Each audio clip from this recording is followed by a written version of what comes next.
Halo teman-teman sekalian, salam sehat dan salam sejahtera berkelimpahan. Kali ini saya akan menjelaskan sebuah aplikasi SPKSAW berbasis web ya. Jadi untuk menggunakan aplikasi ini dimulai dari download aplikasi web melalui link yang disediakan, kemudian ekstrak aplikasi.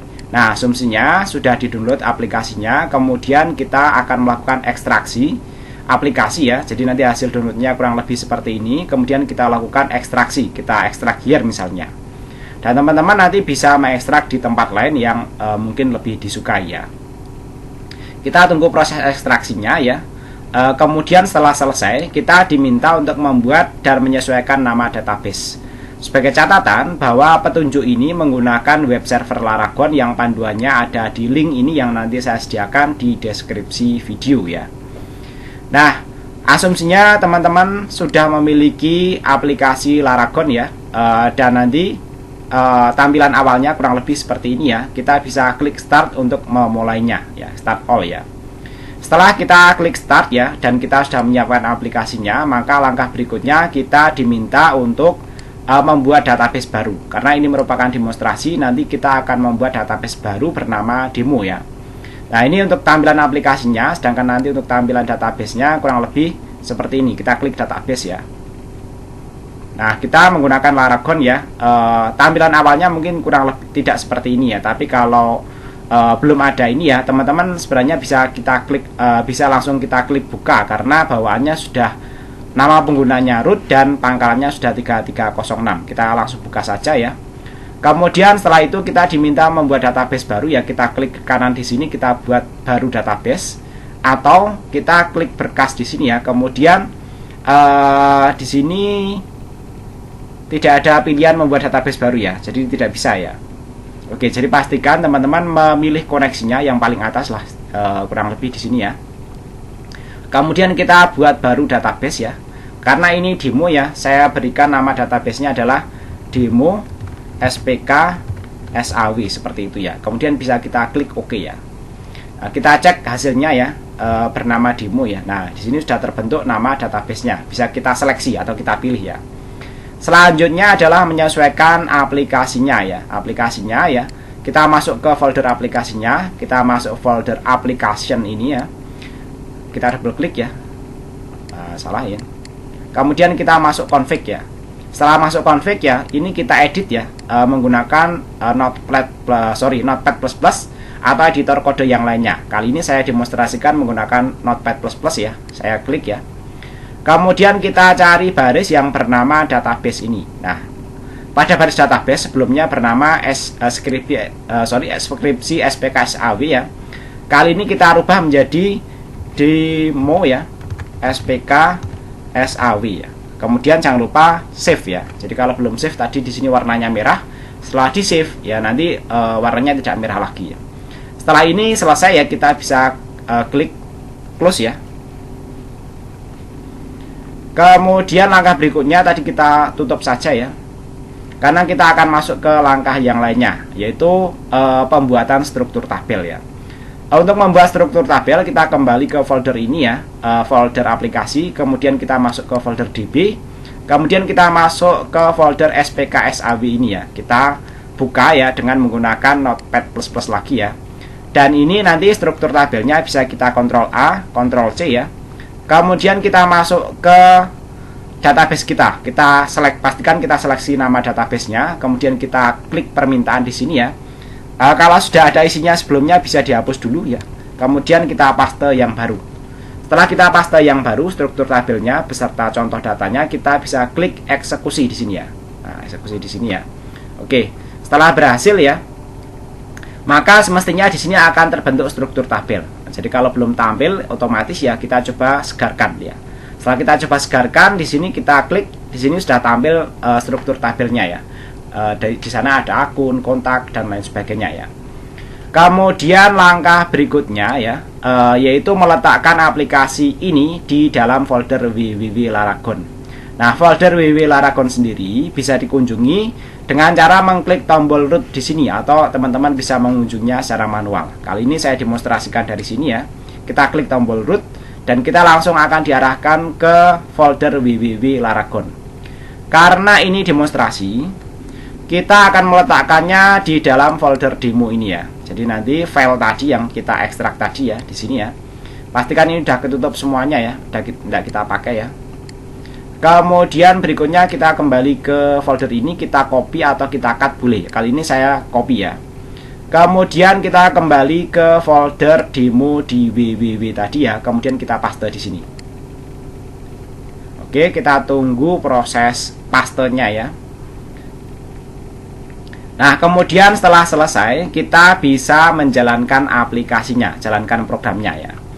Kita mulai dari admin menyiapkan data master. Jadi untuk menjalankan program bisa klik localhost di browsernya atau bisa kita klik di web ini ya. Kemudian nanti kita akan langsung diarahkan ke alamat localhost di browser ya. Kurang lebih seperti ini. Kemudian karena kita tadi meletakkan di folder demo ya, kita masuk folder demo ya, di sini ya.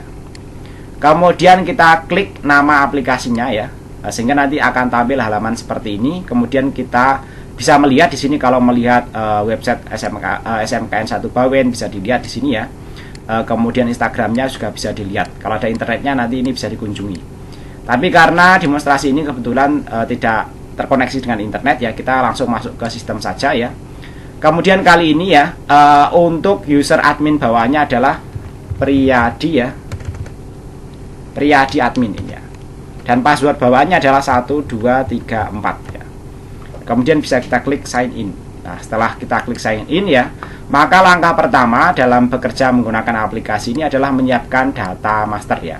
Nah, data master ya, misalnya ini sudah ada contoh data yang sudah ada sebelumnya ya. Misalnya kita tambahkan data master baru ya, yaitu misalnya Sherly ya, Pradipta ya. Kemudian nomor induknya yang misalnya 123 ya.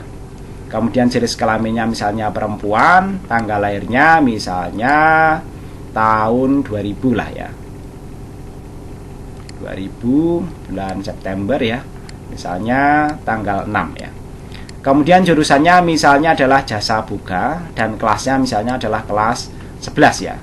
Kemudian tanggal masuknya, karena kelas 11 ya biasanya masuknya ya tahun 2023 lah ya, bulannya bulan Juni ya, Juni ini dia ya, sekitar misalnya tanggal 1 ya. Kemudian alamat siswa silahkan diisi ya. Kemudian bisa klik simpan. Nah, ini kalau pengisinya tidak benar nanti ada validasinya ya. Misalnya di sini ya, HP siswa belum diisi, maka nanti akan ada validasinya. HP siswa diminta untuk diisi ya. Misalnya di sini kita isi, ini kita isi acak dulu ya. Kemudian kita klik simpan ya. Nah, setelah pengisian data siswa berhasil ya, otomatis nanti kita akan diarahkan ke halaman pengisian orang tua siswa ya. Kemudian orang tua siswa misalnya di sini ya, bernama Joni Laksono ya. Misalnya seperti itu, nomor KTP-nya misalnya 6213133123 ya, misalnya seperti itu. Jenis kelaminnya misalnya laki-laki, alamatnya ini contohnya saya acak ya, nanti teman-teman silakan diisi dengan benar ya. Kemudian pekerjaannya misalnya ASN dengan penghasilan misalnya ini ya 6 juta misalnya ya. Kemudian nomor HP-nya misalnya seperti ini ya. Kemudian bisa kita klik simpan ya. Nah, setelah berhasil ya, maka nanti data dari Sherly Pradipta tadi ya, Sherly ya, nanti bisa tampil di sini. Nah, nanti kita kalau mau melihat data orang tuanya bisa kita klik di sini ya. Dan kebalikannya, kalau mau melihat data detail dari siswanya bisa kita klik di sini ya. Jadi sampai di sini untuk penambahan data master bisa dikatakan sudah selesai ya. Kemudian kita masuk ke langkah berikutnya, yaitu admin membuat program beasiswa ya. Untuk membuat program beasiswa, kita masuk menu program beasiswa ini ya. Kemudian bisa kita lihat list programnya dulu ya. Dan kita lihat di sini sudah ada beberapa program beasiswa ya. Kemudian berikutnya bisa kita coba tambahkan program baru ya. Nah, di sini ya. Misalnya ini ya, beasiswa Jarum 2024 semester 1 misalnya seperti itu. Tahun programnya 2024, kelas kandidatnya misalnya kelas 1 dan kelas 2. Untuk jurusan pesertanya misalnya jasa boga, kemudian peternakan ya, kemudian yang lainnya lah, misalnya perhotelan lah ya. Keterangan silakan diberikan keterangan seperlunya ya. Kemudian bisa kita klik simpan. Nah, setelah penambahan beasiswa baru berhasil ya, maka otomatis kita akan dibawa ke wizard penentuan kriteria program untuk menerima beasiswa Jarum 2024 semester 1 tadi ya. Nah, kriteria program nanti total bobotnya harus 1. Sebelum mendapatkan nilai 1 maka akan ada keterangan total bobot masih sekian dan belum memenuhi. Oleh karena itu, kita tambahkan di sini kriteria baru. Misalnya untuk mendapatkan beasiswa ditentukan berdasarkan jarak rumah ke sekolah. Jarak ya, rumah ke sekolah ya. Kemudian bobotnya misalnya di sini adalah 0,3 ya. Untuk jarak rumah ke sekolah ya, perhatikan untuk tipe kriterianya akan ditentukan sebagai benefit jika semakin tinggi semakin prioritas mendapatkan beasiswa. Jadi siswa yang jarak rumah ke sekolahnya semakin jauh kan semakin itu ya prioritas untuk mendapatkan beasiswa. Oleh karena itu ini kita ganti dengan benefit ya. Kemudian jarak sekolah ke rumah satuannya adalah kilometer ya. Kemudian nilai bawahnya ya, jarak itu misalnya dari 1 sampai misalnya berapa? 300 km ya. Jadi yang realistis jarak sekolah itu kan 1 sampai berapa ya? 300-an lah ya. Jadi kalau 1000-an ya kayaknya tidak mungkin ya.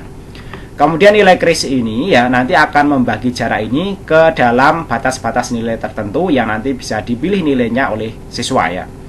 Setelah kita tentukan nilai krisnya ya dari 1 sampai minimal 2 sampai 10 ya, kemudian kita bisa simpan kriterianya dulu dan otomatis kita akan diarahkan ke halaman pembagian nilai kris siswa beasiswa tadi ya. Nah, nanti sistem secara otomatis sudah membagi nilai krisnya seperti ini ya. Tapi teman-teman kalau mau melakukan modifikasi juga bisa. Misalnya nilai kris 80 ya yang keempat ya, misalnya bukan sampai 240, misalnya sampai 200 saja ya. Dan ini berarti nanti kita tentukan dari 201 sampai 300 ya. Kemudian setelah dirasa nilai-nilai ini sudah sesuai, teman-teman bisa klik simpan nilai krisnya ya. Klik simpan ya. Nah, setelah klik simpan dia akan masuk ke nilai-nilai ini ya, kriteria dari program beasiswa Jarum ini. Tapi kali ini bobotnya masih 0,30 dan masih belum memenuhi. Oleh karena itu kita perlu menambahkan nilai kriteria baru ya. Misalnya kita tambahkan baru ya, yaitu penghasilan total keluarga. Penghasilan total keluarga ya. Misalnya dari ini kita berikan nilai bobot 3 juga ya. Penghasilan nilai total keluarga semakin tinggi maka dia akan semakin tidak prioritas. Oleh karena itu tipe kriterianya adalah kos ya. Dan satuannya adalah rupiah, ini bawahnya sudah rupiah ya. Kemudian nilai bawahnya antara 1 juta ya, sampai misalnya di sini penghasilan keluarga sampai 100 juta ya. Nah, untuk pembagiannya karena ini rentangnya cukup banyak ya, ini alangkah baiknya kita bagi nilai krisipnya sampai yang tertinggi yaitu sampai 10 ya. Kemudian kita bisa klik simpan ya. Nah, pembagian bawahnya seperti ini ya, teman-teman. Tadi kalau mau disesuaikan silahkan. Tapi kalau mau menggunakan perhitungan yang dilakukan oleh sistem juga bisa ya. Kemudian bisa kita langsung simpan nilai krisipnya ini kalau merasa perhitungan sistem sudah benar. Nah, sampai di sini bobotnya masih 0,60 ya. Mungkin kita tambahkan satu lagi dengan bobot 0,4 ya. Karena ini demo ya, kita mungkin tidak banyak-banyak kriterianya. Tapi nanti teman-teman bisa juga memberikan kriteria yang lebih banyak lagi ya. Misalnya selain penghasilan orang tua nanti misalnya ini ya, jumlah anggota keluarga yang tidak berpenghasilan ya, atau jumlah anak yang sekolah ya. Nah, kali ini saya tambahkan ya, jumlah anggota keluarga tidak berpenghasilan ya, misalnya seperti itu ya. Dengan bobot kriteria misalnya di sini 4 paling tinggi, misalnya karena itu menjadi pertimbangan utama ya. Jadi nanti untuk bobot ini merupakan pertimbangan seberapa besar kriteria tersebut dianggap prioritas ya. Kemudian karena jumlah anggota keluarga semakin banyak semakin prioritas, maka di sini kriterianya adalah benefit ya. Kemudian satuannya ya, karena di sini belum ada, teman-teman bisa menambahkan ya satuan sendiri ya, dengan cara mengetikkan sendiri ya. Misalnya kita tambahkan satuannya adalah orang ya. Misalnya jumlah anggota keluarga yang tidak berpenghasilan antara 1 misalnya sampai 20, mungkin tidak 20 ya, kira-kira lah ya. Dan rentangnya ini cukup banyak ya, oleh karena itu kita bisa membaginya menjadi lebih banyak lagi ya, misalnya sampai 8 lah ya. Kemudian bisa kita klik simpan ya.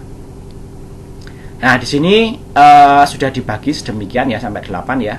Nah, teman-teman kalau merasa belum sesuai bisa dimodifikasi ya. Kemudian bisa kita klik simpan kriteria, dan kalau kita lihat di sini total bobotnya sudah 1. Jadi nanti kalau lebih dari 1 juga belum memenuhi, tapi kalau pas 1 seperti ini nanti dianggap sudah memenuhi. Dan sampai di sini ya, penentuan kriteria program bisa dianggap sudah selesai, dan kita bisa lihat di list program ini ya. Tadi beasiswa Jarum ya.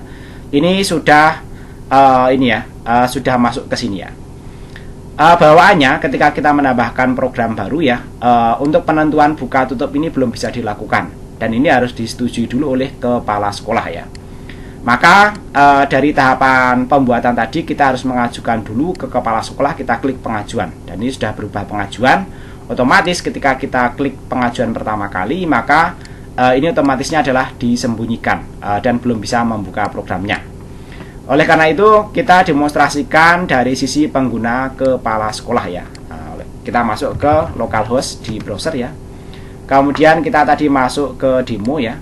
Kemudian masuk ke aplikasinya. Kita masuk ke sistem ya. Ini kita pilih user yang kepala sekolah ya. Untuk user bawaannya yaitu Priyadi Capsek seperti ini ya. Dan password bawaannya sama semua, yaitu 1, 2, 3, 4. Nah, kepala sekolah bisa memilih program yang sedang diproses di sini. Tadi misalnya adalah beasiswa Jarum yang sedang diajukan. Kepala sekolah bisa memutuskan program beasiswa ini ya, dikembalikan ke draft ya, disetujui atau nanti ditolak programnya. Kali ini kita demonstrasikan disetujui programnya ya. Kalau disetujui programnya, kalau ini kita reload ya, maka beasiswa Jarum tadi sudah bisa dibuka. Kita cek ya.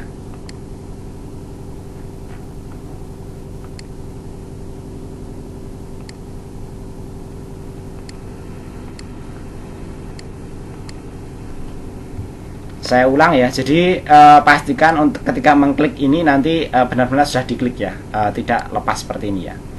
Ini misalnya pastikan kita klik setuju program di sini ya, sampai berubah, dan kalau untuk memastikan bisa kita reload ya, dan ini sudah berubah disetujui ya. Setelah beasiswa Jarum disetujui ya, maka nanti ya statusnya dari sebelumnya diajukan, kalau kita reload di sini ya, maka dia akan berubah di sisi admin yaitu disetujui. Setelah disetujui maka nanti program bisa kita rubah aksesnya dari sembunyikan, tutup atau buka. Kali ini kita akan buka ya. Nah, setelah kita buka ya, maka nanti ya user lain yaitu siswa ya, ini karena untuk Capsek demonstrasi persetujuannya sudah selesai, kita sign out ya. Kemudian kali ini kita masuk ke user siswa ya. Nah, user siswa itu terbentuk secara otomatis ketika kita tadi menambahkan data baru siswa baru ya. Nah, jadi kita bisa cek tadi yang baru kita tambahkan, misalnya adalah Shirley ya. Shirley ya. Usernya terbentuk baru ya dengan NIS ya, sebagai username sekaligus sebagai password. Nah, ini kita masukkan sebagai username dan sekaligus sebagai password ya. Nah, otomatis terbentuk user baru ya. Siswa bisa melihat program yang sedang dibuka. Nah, tadi misalnya Shirley ya bisa melihat beasiswa Jarum 2024 semester 1 ya, dan bisa mengisi nilai kriterianya. Kita isi nilai kriterianya ya, sesuaikan dengan data yang sebenarnya ya di sini ya. Oke ya. Kemudian bisa kita klik submit ya. Nah, setelah klik submit maka dia akan mendapatkan nilai SAW ya. Di sini mendapatkan nilai SAW adalah 1,33 ya. 1,33 ya. Kemudian ya, karena nanti ini akan dilakukan pemeringkatan ya, jadi alangkah baiknya kita mengisi ya. Jadi mengisi sejumlah nilai pada beberapa siswa. Karena ini tadi beasiswa Jarum itu untuk kelas 11 ya. Jadi kelas 10 dan 11 ya, kita coba mengisikan ya beberapa siswa ya, dengan ini dengan jurusan dan kelas yang sesuai dengan kriteria beasiswa ya, tadi yang Jarum ya. Di sini kelasnya ya beasiswa Jarum ya jasa boga peternakan perhotelan kelas 10-11 ya. Oke, kita sign out ya, kita demonstrasikan siswa lainnya ya. Siswa ya yang lainnya di sini ya. Dengan jurusan perhotelan kita lihat ya beasiswa Jarum ya. Ini ya kita isi nilai kriterianya yang berbeda ya, misalnya di sini ya. Kemudian berbeda-beda ya, sehingga nanti dia akan mendapatkan nilai seperti ini ya. Kemudian mungkin kita tambahkan satu lagi ya siswanya ya. Data siswa kelas tadi budidaya tanaman masuk enggak? Peternakan ya, peternakan ya. Ini yang kelas 11 ya, yang kelas 10 jasa boga ya, misalnya Ririn Eviana ya. Kemudian ini kita sign out dulu ya, sign out ya. Dan ini siswanya ya, kita masukkan ya. Kemudian kita isi beasiswa yang Jarum lagi ya. Oke ya, kita isi misalnya nilainya sekian-sekian ya. Oke, kemudian kita submit ya. Semua maka sudah mendapatkan nilainya. Nah, sampai tahap ini pengisian nilai kriteria tadi sudah ya. Jadi tahap-tahapannya tadi admin melengkapi program sudah, admin melengkapi kriteria sudah, admin mengajukan program untuk mendapatkan persetujuan kepala sekolah juga sudah, kepala sekolah membuat persetujuan program sudah. Jika program beasiswa disetujui oleh kepala sekolah, admin dapat membuka ya. Jadi nanti untuk demonstrasi membuka menutupnya ya. Jadi kalau selama dibuka, siswa masih bisa terus mengisi nilainya. Tapi kalau sudah ditutup atau disembunyikan ya, nanti keterangannya di sini ya. Kalau disembunyikan, user tidak bisa melihat program. Kita sembunyikan misalnya ya. Kalau kita sembunyikan, maka nanti programnya akan hilang ya. Jadi dari sini ya. Tapi kalau kita tutup ya di sini ya, kita coba tutup ya. Kita tutup ya. Kita tutup ya. Kita reload ya. Di sini terlihat programnya, tapi tidak bisa mengisi lagi ya. Nah, itu nanti untuk demonstrasi buka tutupnya. Kali ini sudah kita tutup aja, asumsinya programnya sudah selesai pengisiannya ya. Kemudian berikutnya ya di sini ya, admin membuat keputusan penerima beasiswa berdasarkan peringkat dan nilai SAW yang didapatkan siswa. Jadi nanti admin di sini ada menu penetapan program. Nah, nanti bisa kita pilih programnya ya. Kemudian misalnya tadi yang kita tetapkan programnya adalah beasiswa Jarum 2024 ya, semester 1 ya. Jumlah kandidatnya ada 5 ya. Kemudian bisa kita klik tentukan penerima. Nah, tadi untuk rankingnya ya belum otomatis ya, namun di sini sudah ada nilai SAW-nya. Teman-teman ya nanti bisa klik kalkulasikan rankingnya ini ya. Nah, setelah dikalkulasikan rankingnya, kalau yang sudah mengisi ya dia akan mendapatkan ranking. Tapi kalau yang belum mengisi tidak akan mendapatkan ranking. Kemudian admin bisa menentukan ya mana yang dianggap bisa memutuskan ya mana yang benar-benar nanti akan menerima beasiswa. Nanti bisa kita klik sebagai penerima beasiswa ya. Kemudian misalnya bisa juga kita klik penerima beasiswa. Karena ini merupakan sistem pendukung keputusan, maka nanti tetap saja ya yang membuat keputusan tetap sisi adminnya atau yang disetujui oleh kepala sekolah ya.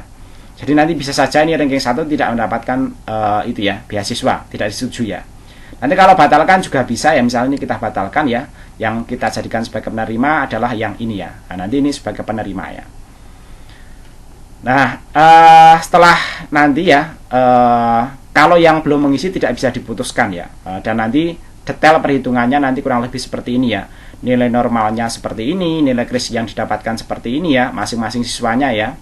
Kemudian nilai terbobotnya ini ya, dan nanti nilai SAW-nya totalnya nanti tampil di sini ya. Nah, nanti detailnya ada di sini ya. Oke, kurang lebih seperti itu ya. Setelah itu selebihnya ini adalah soal laporan-laporan. Jadi nanti ada laporan program ya. Untuk laporan ini untuk kepala sekolah dan admin nanti sama ya. Nanti bisa dilihat ya laporan programnya, program beasiswa Jarum tadi ya.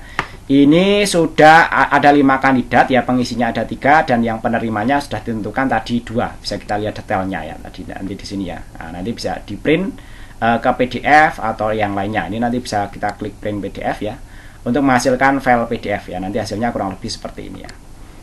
Kemudian berikutnya ini yang menerima dan ini yang telah mengisi tapi belum tentu menerima ya.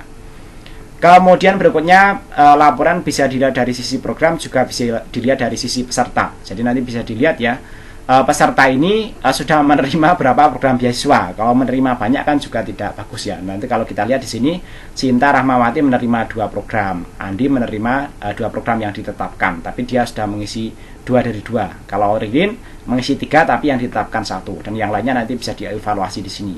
Dan kita bisa melihat ya, kalau yang mendapatkan 2 program itu program apa saja di sini ya. Nah, di sini misalnya mendapatkan bidik misi dan sudah muncul. Nah, itu nanti mungkin bisa dievaluasi dalam penetapan program ini. Kemudian laporan dari sisi siswa itu nanti hanya menampilkan di sini ya, dia itu mengisi program apa saja ya, dan yang ditetapkan jumlah mengisinya ada berapa, dan yang ditetapkan apa saja. Itu dari sisi pesertanya untuk semua peserta ya. Kemudian dari sisi peserta dia sendiri, ini untuk detail ya, semua peserta bisa lihat ya, peserta lainnya ya. Kemudian dari sisi dia sendiri, dia bisa menampilkan di sini ya, peringkat SAW-nya, kemudian status permintaannya apa ya, detailnya nanti di sini ya. Dia sudah mengisi apa saja, mendapatkan nilai SAW berapa ya, kemudian peringkat berapa dalam SAW, dan status penerimanya bisa dipantau di sini ya.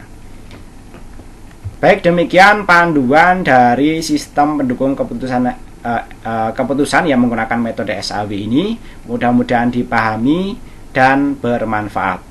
Salam sehat, salam sukses, dan salam berkelimpahan.